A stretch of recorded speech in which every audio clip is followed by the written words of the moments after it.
특히 기쁘고 기쁜 우리 주님과 함께하는 날입니다. 매일을 주님과 함께 동행하면서 성화된 모습 가운데 우리 하나님께 영광을 올려드리고 하나님을 기쁘시게 하는 성도 되시기를 주님 이름으로 축복합니다. 자, 오늘의 말씀은 사도행전 13장 46절에서 48절의 말씀입니다. 바울과 바나바가 담대히 말하여 이르되 하나님의 말씀을 마땅히 먼저 너희에게 전할 것이로되 너희가 그것을 버리고 영생을 얻기에 합당하지 않는 자로 자처하기로 우리가 이방인에게로 향하노라.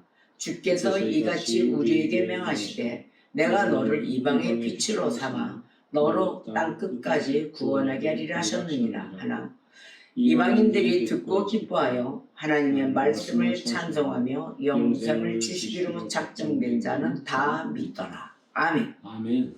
자, 오늘 말씀을 읽어보면서 복음에 대해서 생각을 해봤어요. 교회 한참 이제 처음에 들어갔을 때, 저 감기가 들었어요. 2주간의 시간차를 극복하기도 많이 힘들었고, 그런데 또 감기가 왔네. 여러분들 감기 조심하세요. 겨울에 이 날씨가 추웠다가 갑자기 또 풀어졌다가 막 이런 통에 나는 이 목감기인 줄 모르고 목이 마르고 이렇게 따갑고 막 이러더니 밤새 기침하더니 몸살서부터서 쭉 왔네요. 조금 이렇게 말씀을 전달할 때 목이 거칠하더라도 조금 이해해 주시기 바라겠습니다. 저희가 그 복음을 듣고서 한참 은혜 받고 할 때 어떤 열정이 생기나요? 전도해야 되겠다 이런 열정이 생깁니다. 그래서 제가 제 기억을 더듬어 봤더니 차를 타고 막 가다가 뭐 이제 집회, 교회에서 하는 행사 뭐 이런 전단지 같은 게 있잖아요. 그거를 막 어느 누구한테든 전달을 해서 막 오게 하고 싶은 거예요. 가지고 차를 지하철 옆에다가 지하도 내려가는 옆에다 세우고 내려가서 오세요 전달을 하고 그러다 뭐 누가 뭐래든 말든 회사를 그때 출근을 하고 있을 때인데 양복을 착 빼입고 구두를 딱 신고 화장을 깔끔하게 했을 거 아닙니까?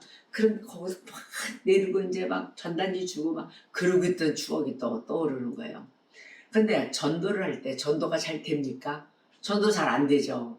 내가 하나님 얘기를 하면 한 사람은 귀를 후비고 있든지 저 먼산 쳐다보든지 뭐 다른 거 엉뚱한 걸 먹고 주변만 막 산만하게 만들든지 막 이러잖아요. 그러자 교회를 개척을 하고 또 성도들이 은혜 받아가지고 너나 할 것 없이 그 교회 근방에 있는 지하철역으로 다 내려가서 막 우리 교회 전단지 또 그 다음에 복음서 이게 쪽복음서 그걸 막 전달하고 그러던 추억이 있었습니다. 지금은 합니까? 이제 세월이 지나면 안 하죠. 그것도 그때가 있어요. 그 복음을 전달해서 듣든지 아니 듣든지 전달함으로 올 자는 오겠고 그래도 한마디라도 그 예수 그리스도를 영접하십시오. 그래야 구원의 역사가 일어납니다. 막 이래가면서 그랬던 그 시절이 생각이 나는 거예요. 오늘 말씀을 보고 복음에 대해서 메시지를 증거를 해야 되겠다. 그러니 이 당시에 바나바와 사도 바울이 둘이 2인 1조가 되어서 어디든 가서 말씀을 증거했다는 거 아닙니까? 그런데 오늘 말씀에 보니까 47절에 이방의 빛이라는 말씀이 나와요. 이방의 빛. 이방의 빛으로 삼아 너로 땅끝까지 구원하게 하리라 하셨느니라. 아멘. 자, 이 이방의 빛, 이것은 이사야서의 49장 6절의 말씀을 인용한 거예요. 이방의 빛이라는 것은. 그래서 이사야서 49장 6절을 보겠어요.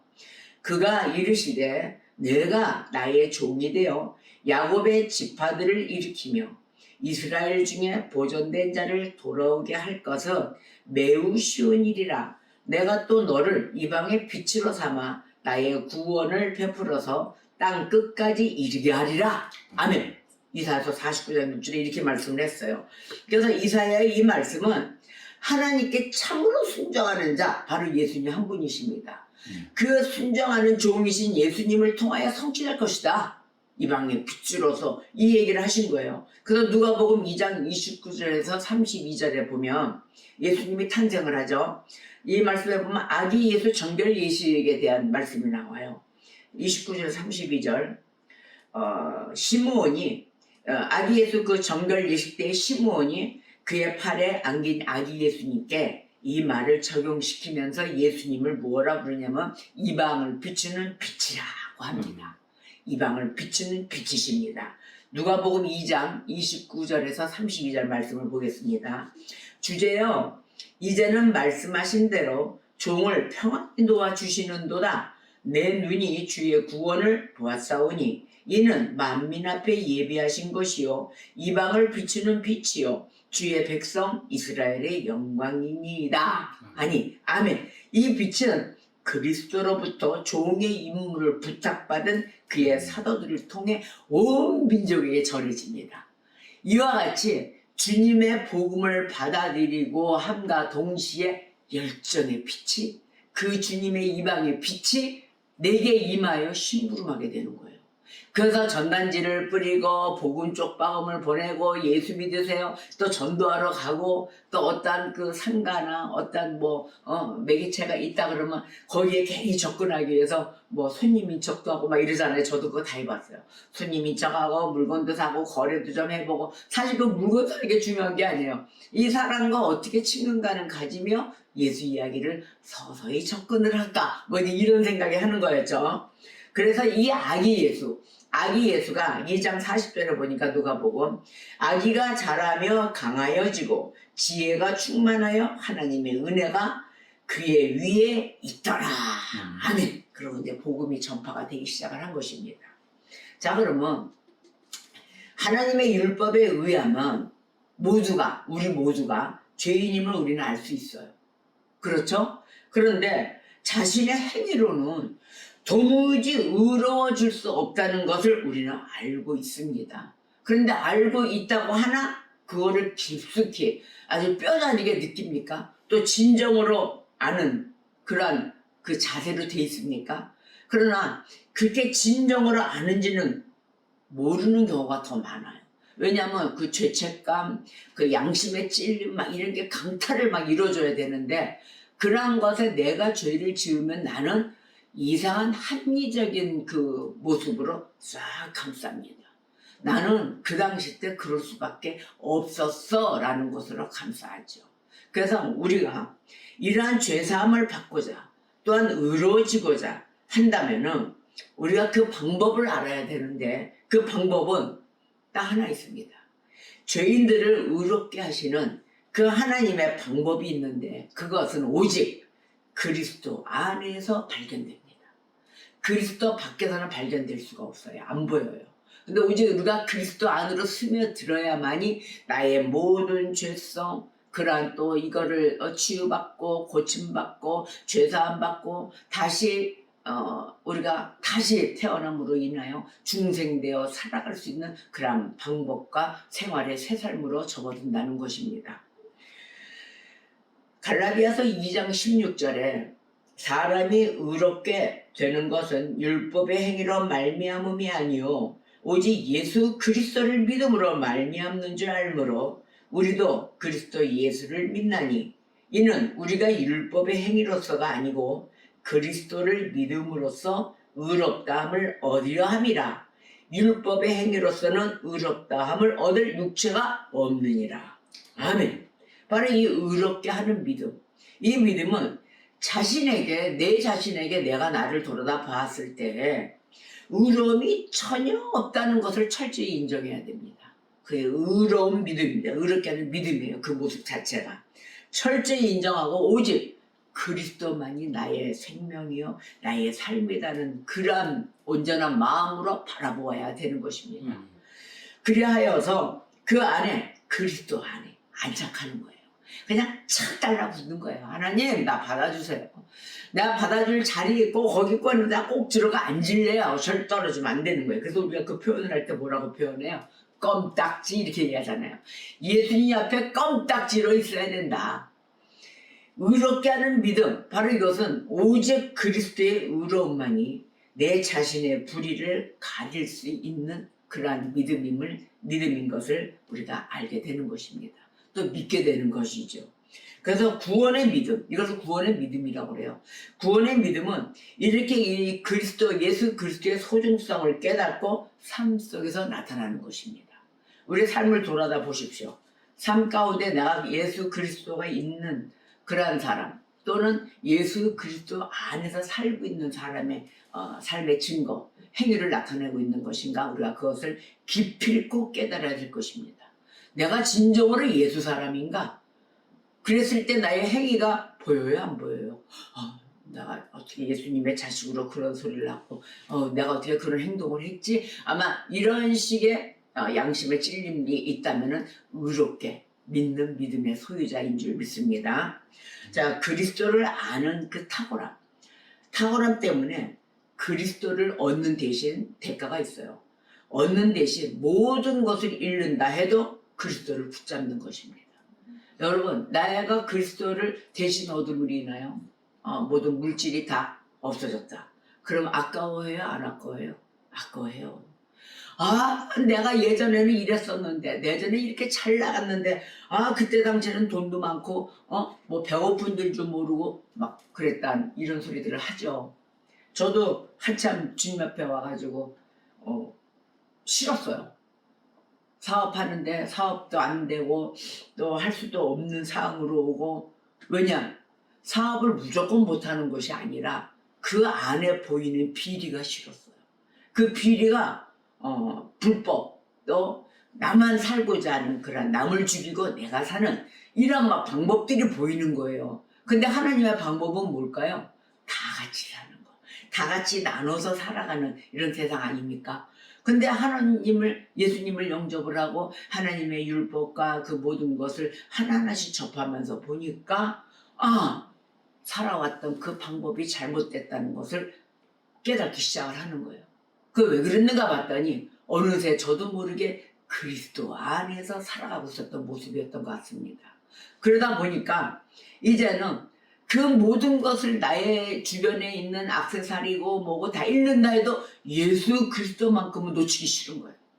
바로 이러한 모습으로 바뀌게 돼요. 오직 주님만이 나의 살 길이기에 다른 게 억만금이 다 와서 나를 유혹을 한다 해도 나는 그리스도를 붙잡을 것이다 라는 신앙 고백을 하더라고요. 어느 날부터인가. 자, 그러면 나의 의로움, 이 나의 의로움이 율법을 지키는 것에 있지 않고 오직 그리스도 안에 있음을 철저히 알기에 그리스도를 높이고 찬양하는 것입니다. 율법은 어떤 행위적인 거잖아요. 규칙적인 이런 부분들. 그러나 그리스도가 없으면 다 꽝입니다. 그런데 그리스도의 의의를, 그리스도의 하나님의 모든 뜻을 의지하는 것, 이것이 바로 우리가 살아가는 인간적인 확신, 또 인간적인 방법, 인간적인 의로움 뭐 이런 게 있잖아요.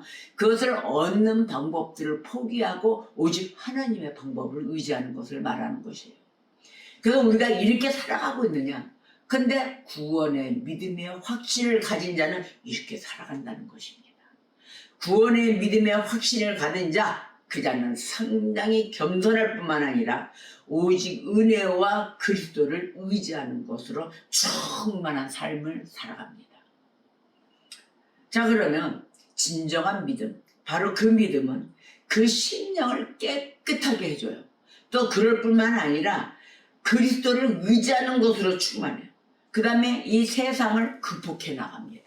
이 세상살이가 쉬운 게 아니에요. 너무 어려워요. 어렵지만 힘들어서 이 방법을 어떻게 해야 할까요? 아니 이것도 필요한데요 라고 하는 그런 믿음의 때가 있습니다. 그렇다고 해서 일하지 말라 이건 아니에요. 답해야 게 지금 기도만 하고 앉아있어라 이것도 아니에요. 기도를 하고 찾고 구하고 두들기고 움직이고, 그런데 거기에 인간적인 확신, 인간적인 방법이 요해서 들어가는 것이 아니라 하나님의 뜻 가운데 방법이 나타난다는 것입니다. 그것을 나타날 때까지 찾고 구하고 두드리고 인내가 필요하다는 것이에요. 그 다음에 하나님의 전적인 사랑으로 인하여 제가 항상 그러잖아요. 이러한 들불도 입히는데 하물며 널 쏘냐 이 믿음이 없는 자손들아, 이 얘기를 하신단 말이에요. 그 믿음으로 인하여 우리가 굳건히 가야 되는 그 과정 속에 물론 시간이 필요하죠. 하루아침에 믿음이 쌓이겠습니까? 그러한 모든 경험, 하나님이 내 옆에 계시는 체험, 이런 거와 함께 살아가면서 시간이 말해준다는 것입니다. 그러니 이 세상의 영광과 그 유익들을 뒤로 하고 오직 우리가 믿음의 올바른 구원의 확신에 쓴 사람들은 무엇을 찾냐면 먼저 영적인 것을 찾습니다. 영적이며 하늘에 관련된 것을 추구하게 되는 것이죠. 그래서 의롭게 하는 믿음은 거룩한 것을 추구하고 또 하나님께 순종하게 됩니다. 바로 이런 순서를 치르게 됩니다. 맨 처음에는 거부도 많이 했죠. 거부가 아니라 말씀을 깊이를 모르니까 말썽을 좀 많이 폈어요. 저는 아마 말썽 중에 말썽인 것 같습니다. 제 별명을 말썽이라고 불러도 괜찮습니다. 아마 나만큼 말썽을 저지른 사람도 없을 것 같아요. 얼마나 말썽을 심하게 폈으면. 그런데 이게 신앙이 오면서 하나님의 말씀을 증거하면서 또 이제 많은 것을 깨닫게 하며 많은 그 회심의 자복을 많이 했죠. 회개하며 엉엉 울며 불며 가슴을 치며 통곡도 하고 그랬는데 이 하나님의 말씀의 지식이 있습니다. 우리는 성경을 접하기 때문에 하나님의 말씀의 지식을 접해요. 근데 이 지식이 풍성하고 박식하고 지식도 많아지고 하니까 이것을 똑똑한 것으로 이론으로 끝나서는 아니 됩니다. 이론으로 아는 것은 이론으로 해서 쭉 맞춰지잖아요. 그거 맞추면은 학식에 불과해요. 학식자, 박식자 이렇게 됩니다. 그러면 어느 누구나 칠판에 가서 펜대를 잡고 쓸 때 학식이 있기 때문에 이론적인 건 잘 쓰게 됩니다. 더 많이 할 수가 있겠죠. 그러나 우리 하나님의 백성들, 진정한 성도는 말씀의 지식에 갖고 있는 학식으로 끝나서는 안 됩니다. 말씀의 지식을 하나님이 주셨으면 이 말씀을 생활에 적용을 하셔야 됩니다. 생활에 적용을 하시면서 살아가야만이 이것이 지혜가 돼요. 오늘은 무슨 지혜입니까? 하늘의 지혜, 하나님이 주시는 지혜의 삶을 살게 되는 것입니다. 저와 여러분은 믿는 자들이라 하면 전부 다 기도할 때 무엇을 구할까요? 솔로몬이 구했던 지혜를 구합니다. 그 지혜를 더해서 하나님은 장수의 복, 물질의 복 모든 걸 다 주셨거든요. 지혜를 구했을 때 우리는 너나 할 것 없이 이 지혜라는 걸 알아요. 이게 최고의 복이라는 걸 알아요. 그런데 주님께 구해서 받았다면 삶에 적용을 시키셔야 돼요. 그래야만이 지혜가 되는 것입니다. 그렇지 않으면 여러분 머릿속에 머리만 이만해져가지고 지식으로 남아져 아무도 은혜 없는 통통 메마른 영혼이 될 것입니다.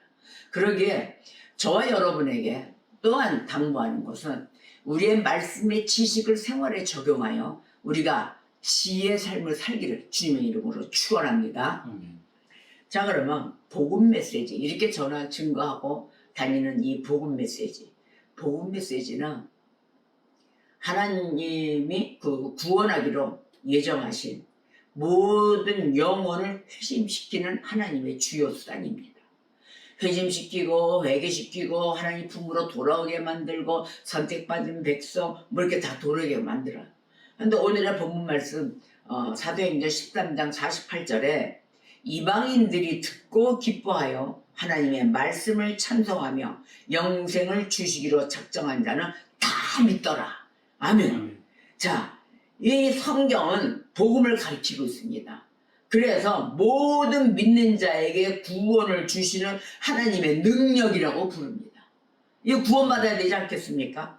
하나님이 구원의 수단으로 정하신 이 복음이 없는 곳에 사는 백성들, 그들은 결국은 어떻게 살다갈까요? 방자히 살게 돼요. 아무것도 모르니까 방자히 살죠. 그렇게 행하다가 결국은 멸망의 나락으로 빠뜨려질 것입니다. 잠언서 29장 18절에 묵시가 없으면 백성이 방자히 행하거니와 율법을 지키는 자는 복이 있느니라. 아멘입니다. 그래서 이 복음의 메시지를 계속 전하는 거예요. 듣든지 아니 듣든지 우리는 계속 전하고 들어야 되는 것입니다. 이 복음 메시지는 그리스도의 이 모든 좋은 군사가 있잖아요. 그 좋은 군사와 택함 받은 백성이 그 아래에 모이는 그리스도의 깃발이라고도 합니다. 그 그리스도의 깃발을 표시한 말씀이 이사야서 11장 10절에 그날에 이새의 뿌리에서 한 싹이 나서 만민의 기치로 설 것이요 열방이 그에게로 돌아오리니 그가 거한 곳이 영화로우리라. 아멘. 바로 이 깃발이 개양되었는데도 불구하고 그 아래로 가지 않는다면 그는 그리스도의 백성이 아닙니다. 아니라고 말씀을 하세요. 또 그 영혼에 그리스도의 은혜가 그 은혜의 단비가 한 방울도 떨어지지 않을 것이다. 참으로 비참한 말씀이죠. 스가랴서 14장 17절. 땅에 있는 족속들 중에 그 왕 만군의 여호와께 경배하러 예루살렘에 올라오지 아니하는 자들에게는 비를 내리지 아니할 것이죠. 아멘. 이렇게 말씀을 하셨어요. 그러니 주 예수 그리스도의 모든 좋은 군사를 하면 우리는 나가야 돼요. 택함 받은 백성이십니까? 주님 앞에 나가셔야 돼요. 항상 주님은 기다리고 계십니다. 자, 그러면 복음 메시지는 성령이 우리 심령 안에 믿음을 만들어주는 수단입니다. 누가 만들어줘요? 성령이 만들어줘요. 자, 그러면 로마서 10장 14절에 그런즉 그들이 믿지 아니하는 일을 어찌 부르리요? 듣지도 못한 일을 어찌 믿으리요? 전파하는 자가 없이 어찌 들으리요? 아멘. 믿음이 없이는 하나님을 기쁘시게 해드릴 수가 없습니다. 그런데 꼭 이 복음에는 전파하는 자가 꼭 따라다닙니다. 그래서 여러분이 말씀이 있는 이 시간은 사회생활 하시기도 바쁘신데 말씀의 예배의 시간은 어떻게 해서든지 달려나오셔야 되는 것이에요. 그래서 어느 누구도 복음 메시지를 들을 때 이것을 저 왜 이렇게 전달하고 내가 예수 하나님 듣기 싫어, 저 사람 너무해 막 이래요. 저도 아는 동생을 전도하려고, 아는 지인인데 전도하려고 좀 하는데 그 지인 동생이 말을 들어보면 그래요. 내가 아는 같은 방송에 있는 그런 계열에 있는 사람이 있는데 그냥 말끝마다 할렐루야 하면 할렐루야 하면 하나님 감사합니다 막 이래. 나 너무 그래. 저 안 믿는 사람 앞에서는 아주 가려가면서 해야 될 거 아니야 막 이런 소리를 하거든요. 그런데 이 복음 메시지 듣는 건 그 상대방의 모든 할렐루야 아멘 하나님 감사합니다 예수를 믿으셔야 됩니다 그래야 너와 네 집이 구원을 얻으리라 뭐 이렇게 이어다니면 정말 헤드놈한테 너무 저 사람 너무 어리석은 거 아니야 뭐 이런 얘기를 할 때도 있거든요. 그런데 그것을 어리석은 일로 생각해서는 안 된다고 해요. 하나님께서 이 전도함에 있어 미련한 것으로 믿는 자들을 구원하시기를 기뻐하시기 때문이다 이랬거든요. 미련한 방법을 써서라도 전도하는 그 모습을 하나님이 기뻐하신다. 어디에 있냐면은 고린도전서 1장 21절에 그 말씀이 있어요. 자, 읽어볼게요. 하나님의 지혜에 있어서는 이 세상이 자기 지혜로 하나님을 알지 못함으로 하나님께서 전도에 미련한 것으로 믿는 자들을 구원하시기를 기뻐하셨도다. 고린도전서 1장 21절이에요. 그러니까 우리는 전도를 할 때 그냥 돌진이에요. 땅 쳐다보고 누가 뭐라고 해야 되는 건 삿대질아 오지 마세요. 너무 시끄러워요. 뭐 이래도 그냥 머리 들이대고 가는 겁니다. 예수 믿으세요. 예수 믿으세요. 저도 이번에 여행 갔을 때 어느 한 사람을 만났는데요. 제 이름을 듣고 저를 알아보는 거예요. 그래서 깜짝이야 그랬어요.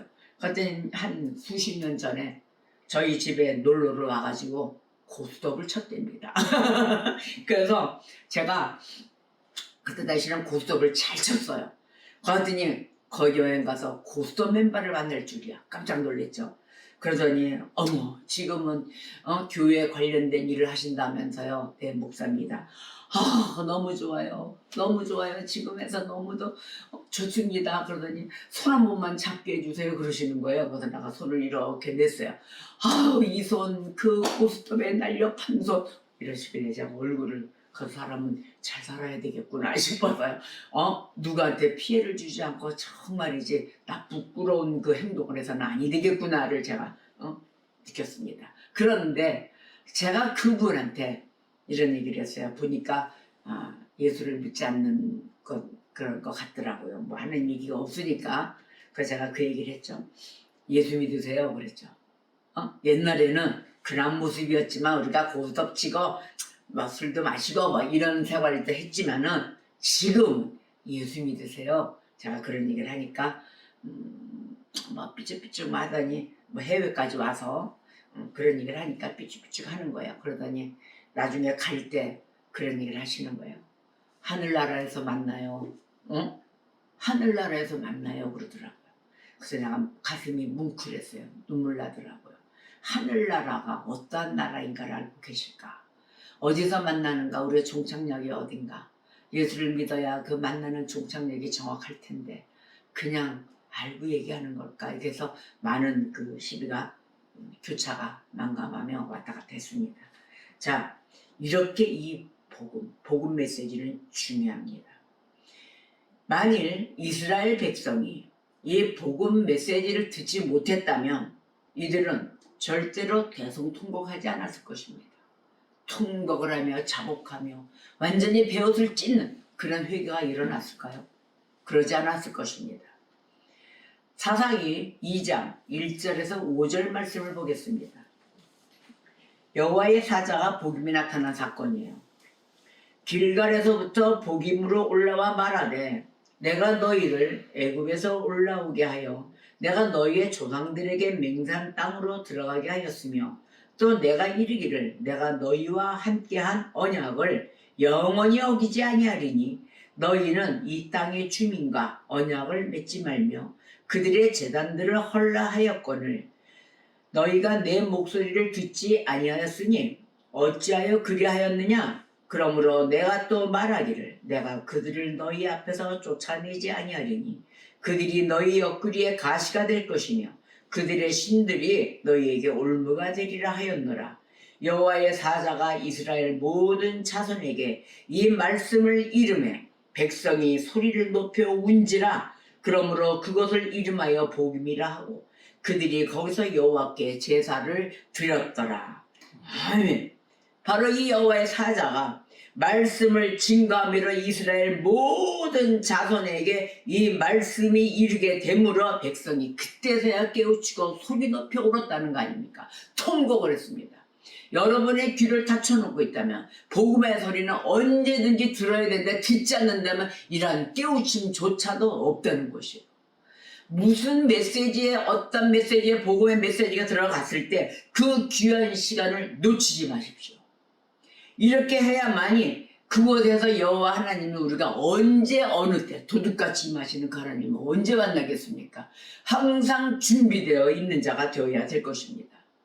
성경에 보면 니느웨 사람들 있잖아요. 니느웨 사람들이 요나의 설교를 듣지 않았다면 깨우쳤을까요? 깨우칠 일이 안 생기는 거죠. 그들이 절대 회개하지 않았을 것입니다. 이렇게 해서 요나는 가기 싫었지만 회개가 싫어서 가기 싫었고 미웠어요. 그래도 하나님이 가라면 배를 뒤집어서라도 보냅니다. 이 하나님의 심부름자, 말씀의 심부름자가 갔을 때는 여러분 귀를 여시고 들으셔야 될 것입니다. 그리스도를 십자가에 못 박은 자들이 베드로의 설교를 듣습니다. 그걸 듣고 회개합니다. 그들의 마음이 찔리지 않았을까요? 찔렸죠. 베드로의 설교를 듣지 않았다면 전혀 찔림도 없고 아무것도 없어요. 그런데 베드로의 설교를 듣습니다. 사도행전 2장 37절 그들이 이 말을 듣고 마음에 찔려 베드로와 다른 사도들에게 물어 이르되 형제들아 우리가 어찌할꼬 했단 말이에요. 베드로의 말씀을 전하는 복음을 듣고 그때서야 한탄하며 야 형제들아 우리가 어찌해야만 이 사함을 받겠는가 어찌하면 이 용서를 받겠는가 이렇게 한탄을 했습니다. 마찬가지로 만일 복음 메시지를 듣고 회개하지 않는다면 우리는 절대 구원을 받지 못할 것입니다. 잠언서 28장 9절에 사람이 귀를 돌려 율법을 듣지 아니하면 그의 기도도 가증하느니라. 누가서 13장 5절에 너희에게 이르노니 아니라 너희도 만일 회개하지 아니하면 다 이와 같이 망하리라. 모든 사람들에 있어서 모든 말씀의 복음의 메시지가 귀중한 것이네. 내가 구원받는 길에 소중한 말씀이기에 모두가 망하는 길로 가서는 아니 된다는 것입니다. 사람들은 필요에 따라서 원하는 신을 만들어 왔어요. 그동안 우상 숭배를 너무 많았죠. 자기가 만드는 신들 지금도 있어요. 그런데 그것을 돌이나 나무, 금속, 신상을 만들어 섬기면서 자기 그 개개인적인 욕구를 채워왔습니다. 지금도 계속 우상단지의 욕구를 채웁니다. 그러나